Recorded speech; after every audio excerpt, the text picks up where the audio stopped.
जय श्री राधा रानी सरकार की, जय श्री कृष्ण भगवान की, जय श्रीमद् भागवत महापुराण की, जय सद्गुरुदेव श्री बंसी वाले महाराज की।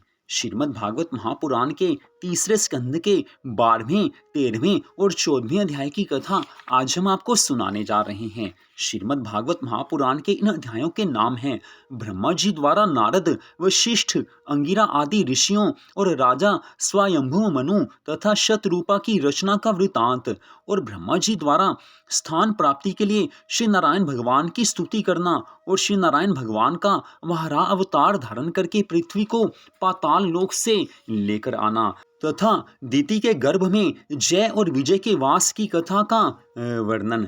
श्रीमद् भागवत महापुराण की ये परम सुंदर कथा जीवन को सुधार देती है और जिसका जीवन सुधर जाता है उसकी मृत्यु सुधर जाती है। आज मैत्रेय ऋषि विदुर जी से कहने लगे हैं कि हे विदुर जी, तत्पश्चात ब्रह्मा जी ने देवऋषि नारद, वशिष्ठ, अंगिरा आदि ऋषियों को प्रकट किया। इसके बाद उन्होंने अपनी वाणी द्वारा सरस्वती नामक एक परम सुंदरी वस्त्राभूषणों से अलंकृत कन्या को पैदा किया। उस सुंदर कन्या को देखते ही ब्रह्मा जी श्री नारायण भगवान की माया से उस पर मोहित हो गए और उसके साथ भोग करने की अभिलाषा करने लगे हैं। काम जिसके भी मन में आ जाता है उसका सर्वनाश हो ही जाता है। ब्रह्मा जी के मन में ऐसे पाप कर्म का विचार आया है और उस समय नारद, अंगिरा इत्यादि ऋषियों ने ब्रह्मा जी को इस अधर्म करने पर उद्यत देखकर कहा है कि हे पितामह, आप सारी सृष्टि के गुरु हैं। यदि आप ही ऐसा अधर्म का काम करेंगे तो अन्य संसारी प्राणी भी ये सुनकर आपके अनुसार ही चलेंगे। जैसा आपने किया है वैसा सब करेंगे। अगर आप अपनी कन्या से भोग विलास करते हो तो आपकी देखा देखी आने वाले युगों में सब लोग ऐसा पाप कर्म करेंगे। अतः आपको अपनी कन्या के साथ भोग करने की इच्छा त्याग देनी चाहिए। इस तरह जब अपने पुत्रों के समझाने पर ब्रह्मा जी को ज्ञान प्रकट हुआ तब उन्होंने लज्जित होकर अपना वह शरीर त्याग कर दूसरा शरीर धारण किया है। उस समय ब्रह्मा जी के पहले मृतक शरीर से जो अंधकार सा उठा वह जगत में कोहरे के नाम से प्रसिद्ध हुआ, जो प्रातःकाल के समय दिखाई देता है। इसके पश्चात ब्रह्मा जी ने अपने चारों मुखों से 4 वेद उत्पन्न किए तथा वास्तु विद्या, वैदिक शास्त्र, यज्ञ तथा दान का विधान और संगीत शास्त्र, ये 4 विद्याएं और ब्रह्मचार्य, गृहस्थ, वानप्रस्थ और संन्यास, इन चारों आश्रमों की उत्पत्ति की है। तदुपरांत जब ब्रह्मा जी ने ये सोचा कि अकेले मेरे द्वारा ही जीवों की वृद्धि नहीं हो सकती है, तब उन्होंने अपने दाहिने अंग से स्वयंभू मनु नाम के एक पुरुष और बाएं अंग से शतरूपा नाम की एक स्त्री की उत्पत्ति की है। उन दोनों का विवाह कर देने के पश्चात उन्हें ऐसी आज्ञा दी है कि तुम दोनों मैथुन द्वारा मनुष्यों की उत्पत्ति करो। उस समय ब्रह्मा जी की आज्ञा को सुनकर स्वयंभू मनु ने कहा है कि हे पिताजी, मैं आपकी कृपा से बहुत से मनुष्य पैदा करूंगा, परंतु उनके रहने के लिए स्थान चाहिए। अतः आप इसका उपाय कीजिए। स्वयंभू मनु की ऐसी बात को सुनकर ब्रह्मा जी कहने लगे हैं कि अच्छा, तुम सबसे पहले श्री नारायण भगवान के निमित्त तपस्या करो, फिर मनुष्यों की उत्पत्ति करना, जब तक मैं उन लोगों के रहने के लिए स्थान का प्रबंध करता हूँ। तुम भगवान की तपस्या करोगे तभी तुम सृष्टि की रचना कर सकोगे, क्योंकि भगवान को प्रसन्न किए बिना किसी का कोई कार्य सिद्ध नहीं हो सकता है। अगले 13वें अध्याय में अब मैत्रेय ऋषि विदुर जी से कहने लगे हैं कि हे विदुर जी, जब स्वयंभू मनु ने पृथ्वी के प्रकट होने की इच्छा की उस समय ब्रह्मा जी आदि पुरुष श्री नारायण भगवान का स्मरण करते हुए इस तरह से प्रार्थना करने लगे हैं कि हे प्रभु, आपकी कृपा के बिना किसी जीव का कोई कार्य सिद्ध नहीं हो सकता। आप जिसके ऊपर अपनी कृपा रखते हैं वही अपने मनोरथ को प्राप्त कर सकता है। हे नाथ, मैं आपकी आज्ञा पाकर जीवों की रचना कर रहा हूँ, परंतु वे लोग किसी आधार के बिना किसी प्रकार नहीं ठहर सकेंगे। यही चिंता मुझे हर पल सताती रहती है। अब आप जो आज्ञा मुझे देंगे मैं उसे स्वीकार करता हूँ।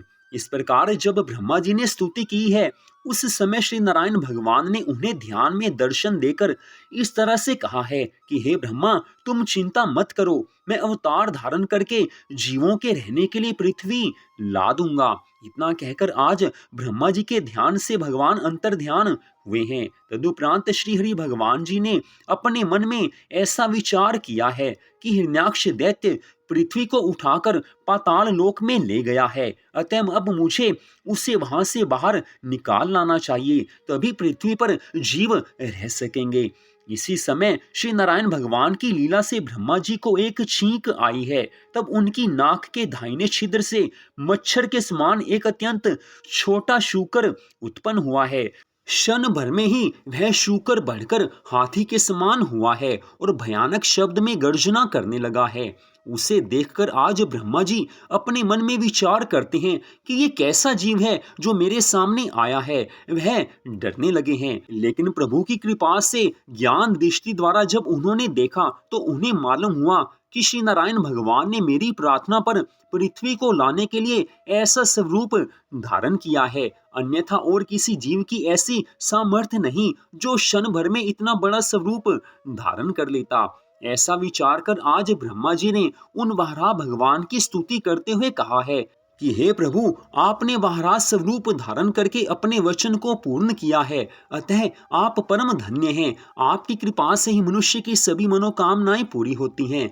आज ब्रह्मा जी के मुखारविंद के यह वचन सुनते ही श्री वराह भगवान उस फूल के ऊपर से पानी में कूद पड़े हैं और पाताल लोक में जा पहुंचे हैं। जब वहां पर हिरण्याक्ष दैत्य दिखाई नहीं दिया तो भगवान ने आज 52 करोड़ योजन लंबी चौड़ी पृथ्वी को, जो वहीं पर रखी हुई थी, अपने दांतों पर इस प्रकार उठाया है कि जिस प्रकार हाथी अपने दांतों पर कमल के पुष्प को उठा लेता है। प्रभु सर्वशक्तिमान है, वो सब कुछ कर सकते हैं और प्रभु दया के सागर हैं, सब पर दया करते हैं। जिस समय भगवान पृथ्वी को उठाकर वहां से ले चले, उसी समय मार्ग में ही हिरण्याक्ष दैत्य से उनकी भेंट हुई है, जो अत्यंत बलवान था। उससे युद्ध करने की शक्ति किसी और देवता में नहीं थी। श्री वराह भगवान ने उस दैत्य का वध करके पृथ्वी को जल से बाहर निकाला है। तो पृथ्वी को देखकर ब्रह्मा जी आज अत्यंत प्रसन्न होकर वराह भगवान की स्तुति करते हुए कहने लगे हैं कि हे शरणागत वत्सल प्रभु, जिस प्रकार आप पृथ्वी को पानी से बाहर निकाल कर लेकर आए हैं, उसी तरह अब आप अपनी दया से इसे पानी के ऊपर स्थिर कर दीजिए। तब सब जीव इस पर आनंद से निवास करते हुए यज्ञ हवन आदि शुभ कर्म कर सकेंगे। जिस समय वराह भगवान ने पृथ्वी को उस पानी के ऊपर रखा तो वह मिट्टी बनकर गलने लगी। उस समय उन्होंने अपनी कृपा से कुछ शक्ति उसे देकर जल के ऊपर स्थित किया है। तत्पश्चात ब्रह्मा जी द्वारा पैदा हुए वशिष्ठ, अंगिरा आदि ऋषि भगवान जी का ध्यान, संकीर्तन, यज्ञ हवन आदि करते हुए उस पृथ्वी पर रहने लगे हैं। संसार में जब पापी प्राणी अधिक पैदा हो जाते हैं, उस समय भगवान का कोई ना कोई अवतार हो ही जाता है। प्रभु अपने भक्तों की रक्षा करने के लिए, पापियों का सर्वनाश करने के लिए अवतार धारण करते हैं। भगवान ने ब्रह्मा जी की प्रार्थना से वराह रूप में अवतार लिया है, हिरण्याक्ष दैत्य का वध किया है और सब जीवों को आनंद देने के लिए पृथ्वी को जल के ऊपर स्थित किया है। भगवान ही ऐसा कार्य कर सकते हैं, किसी और के बस की बात नहीं है। भगवान सर्वशक्तिमान हैं। यहाँ से आप इस बात को सोच सकते हैं, इस बात पर आप विचार कर सकते हैं कि हमारी कई सांसारिक मनोकामनाएं होती हैं। कुछ लोग ऐसे हैं जिनके जीवन में हर पल दुख ही दुख आते रहते हैं और कुछ लोग ऐसे हैं जिनकी कोई भी मनोकामना पूरी नहीं होती। वो काफी कुछ करते हैं, उपाय भी करते हैं, फिर भी कोई मनोकामना पूरी नहीं होती है। तो ये सब अपने पहले हुए किए हुए कर्मों का फल सामने आता है। लेकिन यहाँ पर एक बात सामने आती है कि भगवान सर्वशक्तिमान है, भगवान सब कुछ कर सकते हैं। मनुष्य मात्र जब परेशान होता है, दुखी होता है, चिंताग्रस्त होता है, उस समय वो कोशिश करता है अपने दुखों को दूर करने के लिए, अपनी चिंताओं को दूर करने के लिए वो पूर्ण कोशिश करता है। लेकिन जब कुछ नहीं होता तो वह ज्योतिषियों के पास जाता है, कुछ उपाय पूछता है कि जिससे उसका कार्य सिद्ध हो जाए। वहां पर कुछ पैसे देकर और उसके बाद वो उपाय करता है, लेकिन फिर भी कार्य सिद्ध नहीं होता है। तो यहाँ पर सबसे बड़ी गलती ये है कि जब भगवान स्वयं कहते हैं कि मैं सबका पिता हूँ, सबका परमेश्वर हूँ, किसी की कोई भी मनोकामना हो वो मेरे सामने प्रकट करे। भगवान पर विश्वास तो होना ही चाहिए। ब्रह्मा जी ने भगवान जी से प्रार्थना की कि हे प्रभु, आप धरती को पाताल से ले आइए। भगवान ने उस प्रार्थना को स्वीकार कर लिया। ब्रह्मा जी ने प्रार्थना की कि इस पृथ्वी को आप जल के ऊपर स्थिर कर दीजिए। भगवान ने वैसा ही किया। भगवान से कोई भी भक्त जब कुछ भी मांगता है, भगवान मना नहीं करते हैं, लेकिन वो कार्य धर्म का होना चाहिए। अगर हमारी सोच अच्छी है, हमारे विचार अच्छे हैं, तो भगवान एक क्षण में हमारा भाग्य बदल देते हैं। भगवान पर विश्वास होना चाहिए। भगवान तो कुछ भी कर सकते हैं। विश्वास पूरा होना चाहिए, ऐसा नहीं कि अधूरा विश्वास हो। जिसे भगवान पर विश्वास है, उसे अपने संसारिक कार्यों के लिए कोई भी चिंता नहीं होनी चाहिए, क्योंकि भगवान सब कुछ देखते हैं, सब कुछ जानते हैं और हमारी समय आने पर सहायता कर ही देते हैं। कई बार तो ऐसा होता है कि एकदम कुछ हमारा काम बन जाता है। उस समय हमें लगता है कि वास्तव में भगवान इस धराधाम पर आज भी विराजमान हैं। जब कार्य सिद्ध होता है, उस समय हम प्रभु की जय जयकार करते हैं, लेकिन कार्य सिद्ध हो जाने के बाद हम भगवान की वैसी भक्ति नहीं करते जैसी पहले कर रहे थे। तो हमारी कमी यही होती है कि हम भगवान की भक्ति पूरी श्रद्धा भावना से नियम पूर्वक नहीं करते हैं। जिसके मन में भगवान के लिए प्रेम है, उसके लिए नियम की कोई आवश्यकता नहीं है, क्योंकि उसको भगवान से प्रेम हो चुका है। और जिससे प्रेम होता है, उसके लिए तो सारा जीवन ही समर्पित हो जाता है। जो नियम होता है वो तो शुरू शुरू में पूर्ण करना पड़ता है, बाद में तो भगवान से प्रेम हो गया, फिर नियम नहीं, फिर तो वो अपना स्वभाव ही बन जाता है कि भगवान की भक्ति करनी है, भगवान का भजन करना है, भगवान के नाम का जाप करना है, भगवान की कथा सुननी है। फिर नियम नहीं रहता, फिर तो मनुष्य मात्र का ये स्वभाव बन जाता है कि ये भगवान की भक्ति करनी ही है। तो ब्रह्मा जी की प्रार्थना को भगवान स्वीकार करते हैं। जितने भी पहले भक्त हुए हैं, भगवान ने सबकी प्रार्थना को स्वीकार किया है। भगवान ने सभी की मनोकामनाओं को पूर्ण किया है।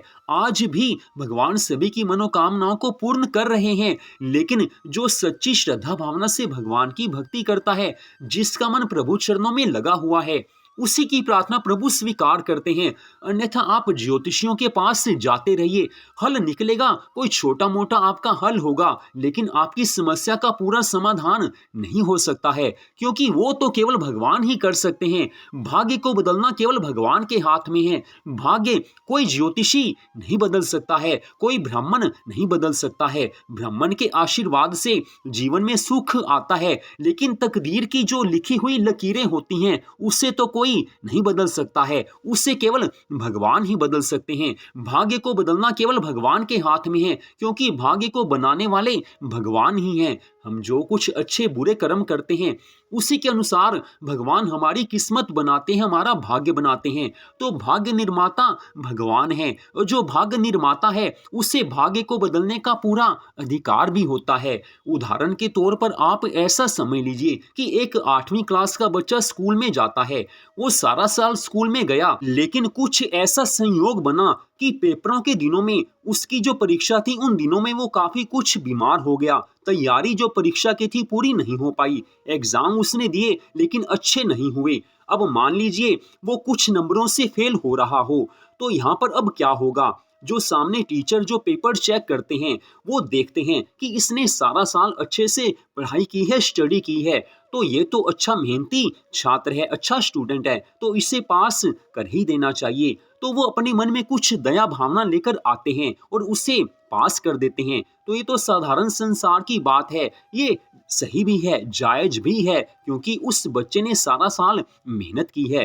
तो जो परीक्षा ले रहा है, जो पेपर चेक कर रहा है, वो देखेगा कि इसको 5-10 नंबर एक्स्ट्रा देने से अगर इसका साल बचता हो, तो इसे पास कर देने में ही अच्छा है, क्योंकि वो मेहनती छात्र है, मेहनती स्टूडेंट है, तो टीचर उसे पास करेगा ही करेगा। और आज ऐसा हो रहा है, ऐसा होता है। तो ये तो यहाँ संसार की बात है, लेकिन वहाँ जो भगवान के धाम की बात है, भगवान जब देखते हैं कि मेरा ये भक्त मेरा बन चुका है, कथा भी सुनता है, मेरी भक्ति भी करता है, मेरे नामों का जाप भी करता है, पूरी कोशिश करता है कि मेरे चरणों में उसका प्रेम हो जाए, तो उस समय भगवान देखते हैं कि लेकिन इसके जो पहले जन्मों के कर्म हैं उसके अनुसार इसके जीवन में दुख काफी लिखे हैं। तो उस समय भगवान देखते हैं कि ये तो मेरा भक्त बन चुका है, तो फिर भगवान उसके भाग्य को बदल देते हैं, क्योंकि भगवान उस समय जान लेते हैं कि ये मेरा भक्त है, अब इसको जो दुख मिलने वाले हैं भगवान उन दुखों का नाश कर देते हैं, क्योंकि भाग्य निर्माता भगवान है और भगवान तो ऐसा क्षण भर में ही कर सकते हैं। और भगवान ऐसा करते हैं, अपने भक्तों के जीवन में जो समस्याएं होती हैं, जो दुख आने वाले होते हैं, भगवान उनमें से काफी तो दूर कर देते हैं, और काफी दुख ऐसे होते हैं जिन्हें भगवान सहन करने की शक्ति दे देते हैं। ये केवल भगवान ही कर सकते हैं, कोई ज्योतिषी नहीं कर सकता है, कोई भी नहीं कर सकता है, कोई पीर फकीर, कोई भी बाबा नहीं कर सकता है। भाग्य को बदल वही सकता है जिसने भाग्य लिखा है, और भाग्य को लिखने वाले भगवान हैं। तो भगवान की भक्ति कीजिए, जीवन में सुख शांति आनंद आएंगे ही आएंगे। और आज इधर श्रीमद् भागवत महापुराण के तीसरे स्कंध के 14वें अध्याय में श्री सुखदेव जी महाराज राजा परीक्षित से कहने लगे हैं कि हे राजन, इतनी कथा सुनकर विदुर जी ने मैत्रेय ऋषि से पूछा है कि हे ऋषि श्रेष्ठ, हिरण्याक्ष और हिरण्यकशिपु नामक दैत्य को मारने के लिए भगवान ने स्वयं अवतार क्यों धारण किया? सब कथा सुनाने की कृपा कीजिए। भगवान तो उनका वध बिना अवतार लिए भी कर सकते थे, फिर क्या कारण है कि प्रभु ने स्वयं अवतार लिया है? आज ऐसा सुनकर मैत्रेय ऋषि विदुर जी से कहने लगे हैं कि हे विदुर जी, हिरण्याक्ष और हिरण्यकशिपु नामक दैत्य वैकुंठ के द्वारपाल जय और विजय के अवतार थे, अतः उन्हें श्री नारायण भगवान के अतिरिक्त और कोई नहीं मार सकता था। ब्रह्मा जी के पुत्र कश्यप की 2 पत्नियां थी, एक का नाम दिति और दूसरी का नाम अदिति था। अदिति के पुत्र देवता और दिति के पुत्र दैत्य हुए हैं।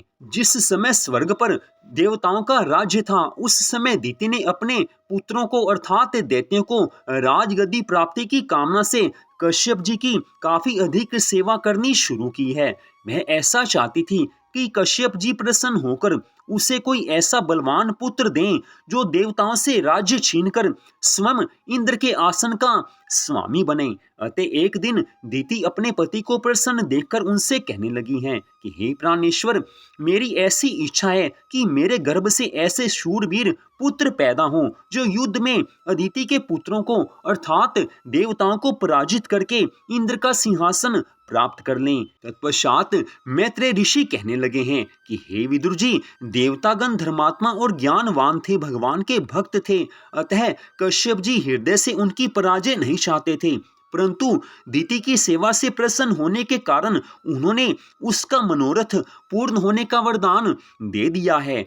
तत्पश्चात एक दिन की बात है, जब दिति ऋतु स्नान से शुद्ध हुई, तब वह संध्या के समय भोग विलास करने की इच्छा से अपने पति कश्यप जी के पास पहुंचकर इस प्रकार कहने लगी है कि हे देव, मेरी सोत अदिति के पुत्र जो स्वयं इंद्रासन का उपभोग कर रहे हैं, मेरे हृदय को दुख पहुंचाते रहते हैं, मैं उनको सुखी नहीं देख सकती हूँ, अतः आप कृपा करके मेरी चिंता को दूर कीजिए। आज दिति के मन में है कि मुझे भोग विलास करके पुत्र पैदा करना है। दिति के ऐसे वचन सुनकर कश्यप ऋषि इस प्रकार कहने लगे हैं कि हे दिति, मैं इस समय तेरे साथ भोग विलास अर्थात मैथुन नहीं कर सकता, क्योंकि सायंकाल में 4 घड़ी रात बीतने तक और प्रातः काल से पूर्व 4 घड़ी रहने तक का समय भगवान के स्मरण करने का है, भगवान की पूजा करने का है। अतः यह समय प्राणी को अन्य कोई कार्य नहीं करना चाहिए।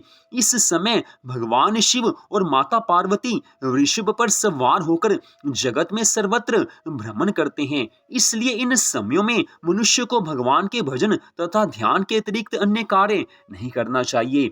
हे दीति, इस कारण तू 4 घड़ी तक शांति ग्रहण कर, जिससे यह श्री नारायण भगवान के भजन का समय बीत जाए। इसके पश्चात मैं तेरी इच्छा पूर्ण कर दूंगा, अर्थात तेरे साथ भोग विलास करूंगा। कश्यप जी तो भगवान के भक्त हैं, धर्म अधर्म सब जानते हैं, लेकिन दीति के ऊपर आज कामदेव ने अपना पूरा प्रभाव जमा लिया है। कामदेव के मद में मदमाती दीति आज कश्यप जी के समझाने पर भी नहीं मानी और अपनी लज्जा को त्याग कर कश्यप जी के वस्त्रों को पकड़ लिया है उसने। तब कश्यप जी ने विवश होकर उसकी इच्छा पूरी की है, भोग विलास किया है। तदुपरांत उन्होंने दीति से ऐसा कहा है कि हे दीति, तूने मेरी आज्ञा का उल्लंघन किया है। इस समय तूने जो अधर्म का कार्य किया है, इस अपराध के कारण ब्राह्मण, ऋषि मुनि और सारे प्राणियों को कष्ट देने वाले 2 पुत्र तेरे गर्भ से उत्पन्न होंगे। उन्हें कोई भी देवता, दैत्य अथवा मनुष्य युद्ध में नहीं जीत सकेगा तथा श्री नारायण भगवान स्वयं अवतार धारण करके उनका संहार करेंगे। कश्यप जी के ऐसे वचन सुनकर दीति आज दुखी हुई है, उदास हुई है, परेशान हुई है, चिंता ग्रस्त हुई है, क्योंकि उन्होंने बताया है कि 2 तेरे जो पुत्र होंगे वो दैत्य होंगे।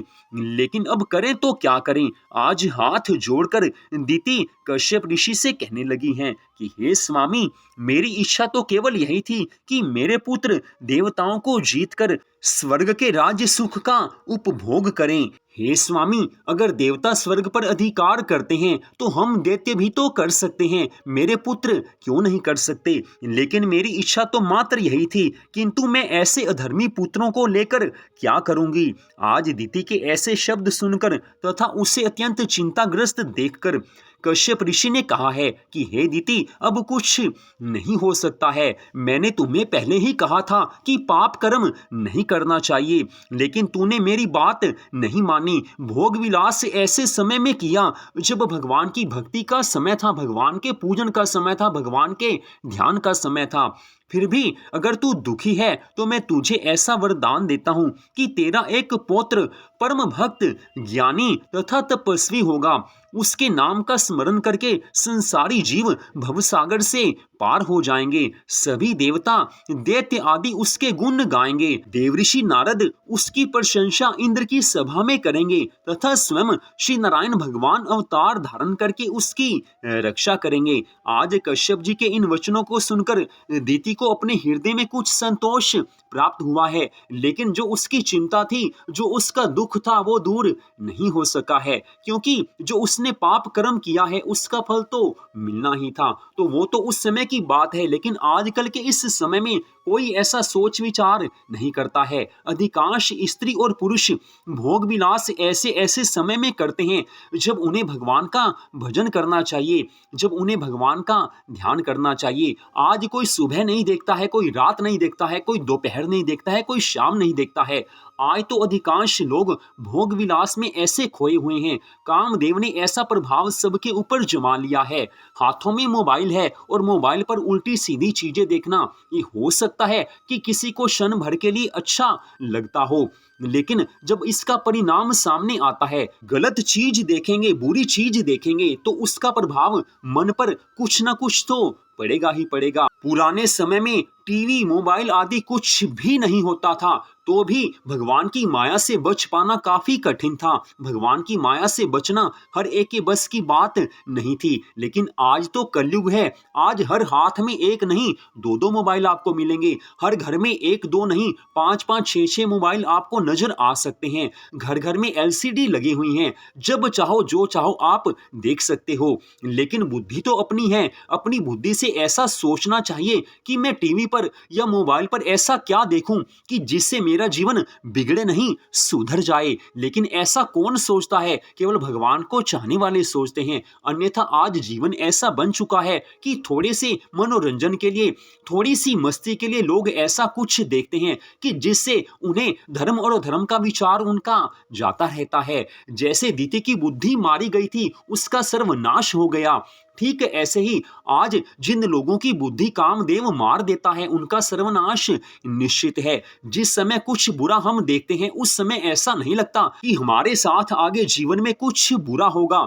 लेकिन जब बुरा सोचेंगे, बुरा देखेंगे, तो बुरा करेंगे ही करेंगे, क्योंकि संग ऐसा होता है जिसको हम देखते हैं उसका प्रभाव मन पर आता है। इस कारण ऋषि मुनि, संत महात्मा और ग्रंथ कहते हैं कि अच्छे संग में रहो, भगवान के भक्तों का संग करो। अगर पढ़ना है तो अच्छे ग्रंथ पढ़ो, भगवान की पुस्तकें पढ़ो, भगवान के धार्मिक ग्रंथ पढ़ो, जीवन सुधर जाएगा। और आजकल के समय के हिसाब से टीवी पर, मोबाइल पर आप भजन भी देख सकते हो, भगवान की कथा भी सुन सकते हो, लेकिन अगर बुद्धि बिगड़ी हुई है तो लोग इन चीजों से दूर भागते हैं। परिणाम स्वरूप जीवन में दुख और संकट और परेशानियां आ ही जाती हैं। पहले अगर ऐश परस्ती की है तो जीवन में दुख जरूर मिलेगा, लेकिन पहले भगवान की भक्ति की है तो आगे आने वाला जीवन सुख, शांति और आनंद से बीतेगा। यही तो भगवान की सबसे बड़ी कृपा है। जो भगवान का बन जाता है, जो भगवान के बनाए हुए नियमों का पालन करता है, उससे भगवान की कृपा मिलती है। दीति ने भगवान के बनाए हुए नियमों को तोड़ा है, फलस्वरूप उसे दुख मिला है। दीति को भी दुख मिला है, लेकिन आज भी जो भगवान के बनाए हुए नियमों को तोड़ेगा, जानबूझकर तोड़ेगा, उसका सर्वनाश होगा ही होगा, कोई उसे नहीं बचा सकता है। जब इंसान भवसागर में पड़ता है उस समय उसे कोई नहीं बचा सकता है। 84 लाख योनियां हमें भटकनी पड़ेंगी। तो बुद्धिमानी इसी में है कि भगवान के बनाए हुए नियमों का पालन कीजिए। टीवी बुरा नहीं है, सेल फोन, मोबाइल फोन बुरा नहीं है, लेकिन उसका प्रयोग सोच समझ कर करना चाहिए। उसका ऐसा प्रयोग ना हो कि अपने जीवन का हम सर्वनाश कर लें। तो भगवान तो यही कहते हैं कि मनुष्य जीवन मिला है तो अच्छे से रहो, इसे अच्छे से बिताओ। मनोरंजन जरूरी है, लेकिन अपनी जिंदगी का सर्वनाश करना ये बुद्धिमानी नहीं कही जा सकती है।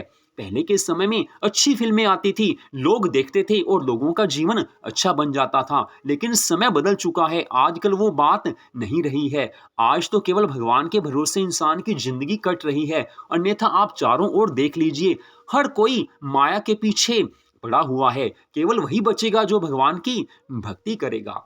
तो आज की इस कथा को आपने सुना, आप सबका हार्दिक धन्यवाद। जय श्री राधा रानी सरकार की, जय श्री कृष्ण भगवान की, जय सदगुरुदेव श्री बंसी वाले महाराज की, जय श्रीमद् भागवत महापुराण की। जय जय श्री राधे, जय जय श्री राधे, जय जय श्री राधे श्याम।